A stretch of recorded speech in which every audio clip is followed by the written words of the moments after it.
Hello, good morning everyone. Welcome back to my Facebook page है. So right now म चाहिँ एकदमै ready भइसके जानको लागि सर र म्यामले पर्खिरहेछु. हाम्रो गाडी चाहिँ यो हो. So रेडी भइसके हो. हामी जानु पर्ने चाहिँ पर देख्दै गरेको हिमालको फेदको त्यहाँ हो है. मैले अघि पनि तपाईहरुलाई बताइहाले हो. So बाटोमा अपडेट दिँदै जाने छु कहाँ पुग्दै हो. So by evening I will upload the vlog video also. Good morning sir. Sir, good morning. Good morning. अब हामी चाहिँ निस्किनु लागेको. सो बाटोमा हजुर पेन्तोङपट्टि हजुर आज चाहिँ हामी त्यो हिमालको फेदमा पुग्ने हो. सो बाटोमा के हुन्छ अपडेट गर्दै जान्छु ल. See you later. Along the Kayunam Piklam Planon. Along just Lobo. So Lomka Shushungan Shogun. Guntong Kanyet and Ochalas. So I've been in Sakuramas and Lupon Timbu. So whether the Ramri Satara body abo Banu Sapina, they were the Biani Niski, Pictome Ramri, I let Ram Lagi Raisa.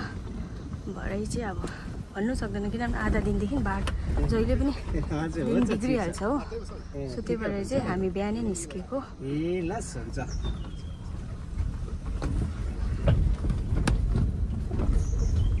यहाँबाट चाहिँ लिङ्जिया सक्योङ पेन्तोङ थुलोङ जाने बाटो छुटिन्छ. So अब यो चाहिँ हामी on the way पुग्दा सक्योङ पेन्तोङ जाने रोड हो. बेसम्म चाहिँ रोड जान्छ. त्यहाँबाट चाहिँ हामी बाइ फुटै जानु पर्यो. सो यो चाहिँ सक्योङ पेन्तोङ जाने बाटो भनौँ न.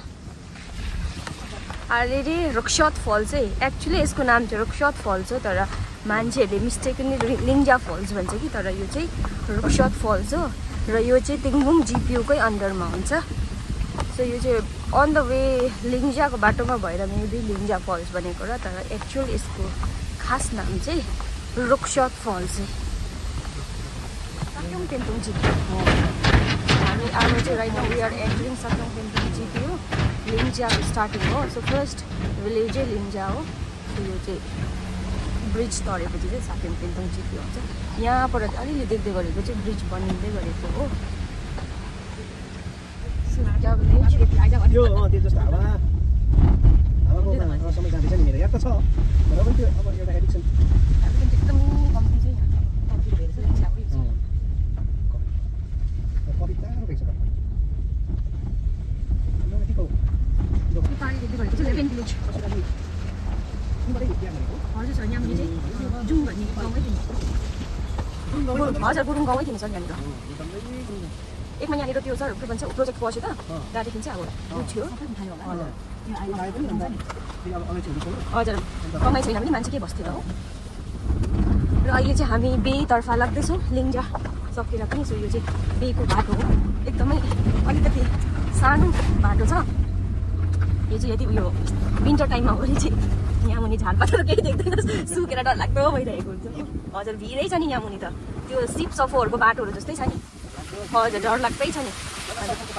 हजुर सर कार्पेटिङ त राम्रो छ कि सर, तर थ्रिलिङ छ हो बाटो चाहिँ. हजुर यहाँको बाटो चाहिँ मतलब सानो छ. सानो चाहिँ कार्पेटिङ भएको भए चाहिँ एकदमै राम्रो हुन्थ्यो होला. बाटो चाहिँ सानो. यहाँ मुनि चाहिँ सबै भिड मात्रै छ. अहिले चाहिँ यसो झारपातले गर्दाखेरि मात्रै नदेखेको हो. नभए चाहिँ यहाँ मुनि चाहिँ सबै भिड छ.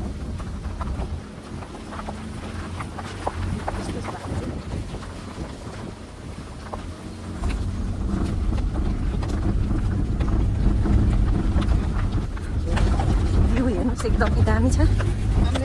बाटो चाहिँ अब अलिकति दामी छ.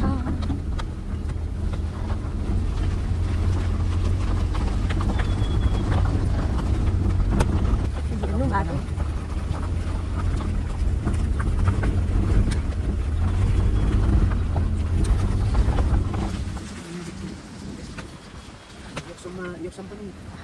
अब चाहिँ हामी बे अलमोस्ट आइपुग्यो. दिन त कस्तो अधेर हुन थाल्यो.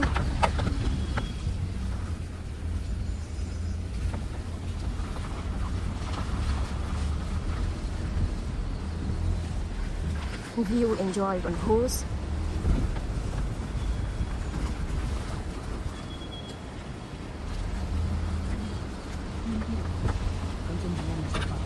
This is Bay Village. Sir स्कुलको आइडिया भएन सर होला सर। र अहिले चाहिँ हामी बे आइपुग्यो। अब गाडी चाहिँ हामीले यहीँ पार्क गरेर यहाँबाट चाहिँ हामी बाई फुट जानुपर्ने हुन्छ। So this is the end of the road है।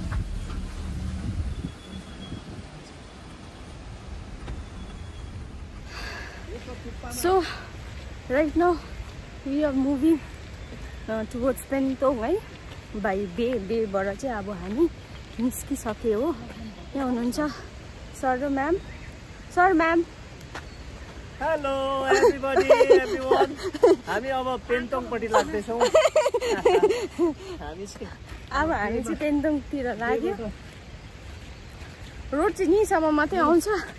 सो त्यही भएर चाहिँ यहाँबाट चाहिँ हामी अब हिँड्नु पर्यो किनभने अब यो एन्ड अफ द रोड हो। यसको अगाडि चाहिँ गाडी जाँदैन। अब उहाँ पर अगाडिदेखि चाहिँ फलुङ जाने र पेन्तोङ जाने बाटो पनि छुटिन्छ। एउटा खोला तर्नुपर्छ हो। सो त्यसको बादमा चाहिँ बाटो छुटेर पेन्तोङ चाहिँ उता जानुपर्छ र के भन्छ फलुङ चाहिँ उकालो जानुपर्छ। यो चाहिँ हो पेन्तोङ जाने फलुङ जाने फर्स्ट पुल हो यो तरेर चाहिँ बाटो छुटिन्छ फलुङ र पेन्तोङ जाने। पेन्तोङबाट चाहिँ साक्योङ पनि जान्छ है ल। सो दिस इज द उयो ब्रिज। उयो हुँदै रहेछ कन्स्ट्रक्सन। पुलको लागि ब्रिजको लागि कन्स्ट्रक्सन पनि हुँदै रहेछ। सो चाँडै बनिन्छ होला ब्रिज पनि। सो म्याम र सर पछाडि आउनु हुँदैछ हो। म त अगाडि हिँड्दैछु। This is the bridge.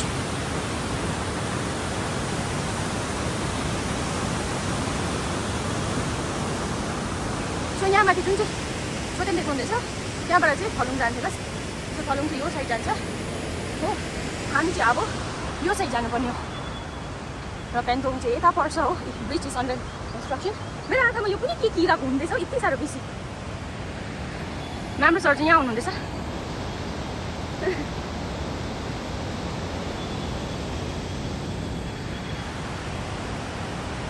So यहाँ चाहिँ युटिलिटी र कमान्डर एउटा छ जस्तो पनि लाग्यो सर्भिसको लागि। तर हामी चाहिँ अब बाइकले नै जाने हो। सो कति बज्यो अहिले? इट्स 8:17 हो। हामी यहाँ भए आइपुगिसकेको छ। बिहान अराउन्ड 7 o'clock हामी घरबाट निस्केको। अहिले चाहिँ हामी यहाँ पेन्तोङको स्टार्टिङ वेमा आइपुगिसक्यो हो। सो लेट्स सी अब यहाँबाट कति टाइम लाग्दो रहेछ आरामले हिँड्दाखेरि चाहिँ हो। 8:17 मा हिँड्ने हामी यहाँबाट। वेदर चाहिँ अहिले एकदमै राम्रै छ। त्यही भएर चाहिँ हामी बिहान निस्केको किनभने चाहिँ बादमा चाहिँ अब एकछिन 12 बजेपछि या कति आधा दिनदेखि पानी पर्न थालिहाल्छ हौ। सो त्यही भएर चाहिँ हामी बिहान अलिक छिटो निस्केको। सो एन्ड फर यो information this is my 3rd time visiting Pentong है। यो चाहिँ मेरो 3rd टाइम हो किनभने म पहिला पनि 2 पल्ट आइसकेको हो। सो यो चाहिँ मेरो 3rd टाइम हो। सर र म्याम पर आउनुहुँदैछ। मैले छोडेर हिँडेकै छु। तपाईँहरूलाई देखाउँदै हिँड्दाखेरि चाहिँ भुलि जाँदो रहेछ सर र म्यामलाई चाहिँ हो। सो यसरी नै ट्युनिङ टु माई भिडियो है। तपाईँहरूलाई बाटो के कसो छ हो म तपाईँलाई देखाउँदै जानेछु ल। So you can enjoy the view also है। कतिवटामा चाहिँ मैले मतलब म बोलेको थिइनँ। सो त्यो चाहिँ म तपाईँहरूलाई एकदमै भ्यू इन्जोय गर्नुहोस् भनेर चाहिँ मैले केही भिडियो मतलब अडियो नलगाएको। So tune in to my video है। र अझै पनि के आउनेछ म तपाईँलाई देखाउँदै जानेछु। रोडको कन्डिसन बताउनु पर्दा चाहिँ म पहिला लास्ट 2 टाइम भिजिट गरेको भन्दा चाहिँ यसपालिको चाहिँ एकदमै मच बेटर भएछ। तपाईँले देख्न सक्नुहुन्छ है। बट देन नेटवर्कको कुरा गर्दा चाहिँ जियोको चाहिँ एउटा पनि टावर छैन रहेछ हो। सो लेट्स सी पेन्तोङको कहाँ पुगेर जग्गा जग्गामा चाहिँ पहिला त नेटवर्क आउँदै थियो हो। र अब अहिले बाटोमा कहीँ नेटवर्क भेटेछ भने चाहिँ यहाँ आउँदो रहेछ मतलब भनेर म तपाईँलाई नेटवर्कको अपडेट पनि दिनेछु है। बाटो चाहिँ पहिला हेरी चाहिँ एकदमै राम्रो बनाएछ किनभने पहिला चाहिँ यत्रो ठुलो पनि थिएन, एकदमै सानो थियो। सो अहिले चाहिँ एकदमै राम्रो भएछ है। पेन्तोङ इज अल्सो डेभलपिङ है। It is very good news है। लोकल पिपलहरूको लागि एकदमै सजिलो हो है किनभने दुःख बिमार सौदा पानी बोक्नु कति गाह्रो हुन्छ यहीँको मान्छेहरूलाई मात्रै थाहा छ हो। सो यसरी डेभलप भएको चाहिँ एकदमै राम्रो है। र अहिले चाहिँ 8:52 भएछ। So we are on middle of the way है। बाटो यो किराले मलाई अझै यति साह्रो डिस्टर्ब गर्दैछ। सो सो बाटो बिचमा छ है। सो बाटो चाहिँ एकदमै पहिला हेरी त माथि पेट्रो झन् उपरतिर त बलुवा बज्री लगाएर एकदमै राम्रो बनाएर रोलर लगाएर रोल गरिसकेको रहेछ है। जग्गा यस्तो छ। यहाँ हुनुहुन्छ सर म्याम हो। अब चाहिँ गरम भयो, अघि नकल पारेर केस छोडेर हिँड्दै थियो, अब चाहिँ केस डल्लो पाऱ्यो हो। ज्याकेटहरू पनि बटनहरू खोलिसके, चेनहरू। सो भेट्दै गरौँ अगाडि के कसो हुन्छ देखाउँदै जानेछु। चिया बनाएर बोकिरहेको छु, चिया पिउँछु अब एकछिनबाट। त्यहाँबाट एउटा रेस्ट हाउस थियो पहिला चाहिँ, अहिले चाहिँ छ कि छैन त्यहाँ गएर हेरौँ। अब त एकदम गाडी छिर्ने रहेछ नि त उयो, दामी नै हो बाटो त पहिला हेरेँ एकदमै दामी दामी दामी। सो एउटा म फनिएस्ट पार्ट के भएछ भन्नु त, मैले ट्राइपड निकालेको थियो, त्यो घरमै छोडेर आएछ विथ ब्याग, यो मतलब अट्याच खालके यो सेल्फी स्टिकसँगै त्यो ट्राइपड भएको खालके थियो।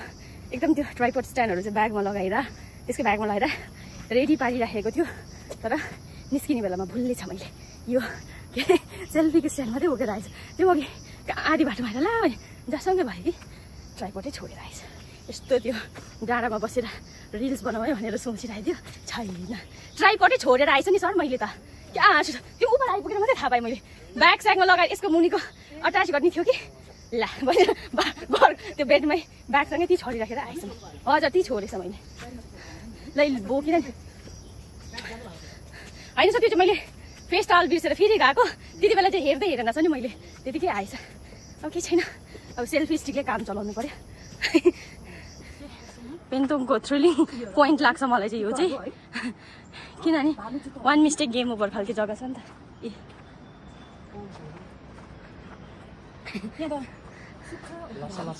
म्याम साइडमा नजानुहोस्, किन यो चर्के गरेर रहेछ कि यो चाहिँ अहिले अलिकति रुखपात आएर पो अलिकति अथवा देख्दैछ कि अलिकति सुक्खा टाइममा चाहिँ डरलाग्दो नै हुन्छ यो जग्गा। यो जग्गामा चाहिँ हामीले आएर फोटो जोर खिचेको थियो एकताल। फर्स्ट टाइम आउँदाखेरि यहाँ फोटो पुरा खिचेको थियो। तपाईँसँग आउँदा पनि खिचेको छ त सर यो जग्गामा। सर मैले फेसबुकमा लगाएको छु जस्तो लाग्यो। हजुर डाउनलोड गर्दा हुन्छ नि सर, सेभ गर्दा हुन्छ नि।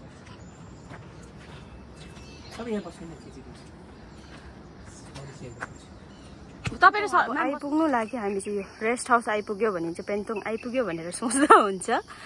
सो पेन्तोङ चाहिँ यही पर चाहिँ अब चाहिँ एचएम सर चाहिँ पत्ता टिप्नु जानुभएको चिया पिउनु लागि। चिया चाहिँ बोकेँ मैले, तर कप बोक्नु बिर्सेछु नि। फेरि एकमा ब्याग पुरा प्याक भइगयो कि। सो फाइनली पेन्तोङ पुग्नै लाग्यो। अब 10 हार्डली इट विल टेक 10 मिनट्सहरूमा त पुग्छ। सो फाइनली हामी चाहिँ पेन्तोङ आइपुग्यो है।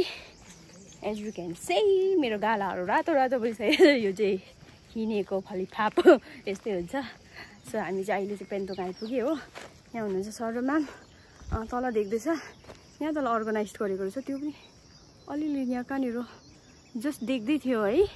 सो हामी चाहिँ परबाट चाहिँ 8:17मा चाहिँ बेबाट हिँडेको, आरामले आएको हामी। पर डाँडामा आएर चियाहरू पिओरी चाहिँ अहिले चाहिँ 9:36 भएछ है। सो फटाफट हिँड्यो भने त 1 घन्टा पनि नलाग्ने रहेछ। हामी चाहिँ बिस्तारै आरामले आएको नि त। सो 1 घन्टा अलिक ज्यादा लाग्यो हामीलाई चाहिँ, तर मजा आयो। बिसाउँदै चिया पिउँदै गफ गर्दै गर्दै आएर चाहिँ हिँडेको जस्तो पनि फिल भएन हो। सो अब हामी त्यहाँ पुगेर के कसो रहेछ त्यो पनि म तपाईँहरूलाई देखाउने छु। लस अहिले चाहिँ हामी खाजा सिस्टरकोमा खाएर चाहिँ यहाँ तल प्रोग्राम हुँदै गरेको जग्गामा जाँदैछौँ। सो म तल गएर देखाउने छु के रहेछ भनेर चाहिँ। यहाँ तल रहेछ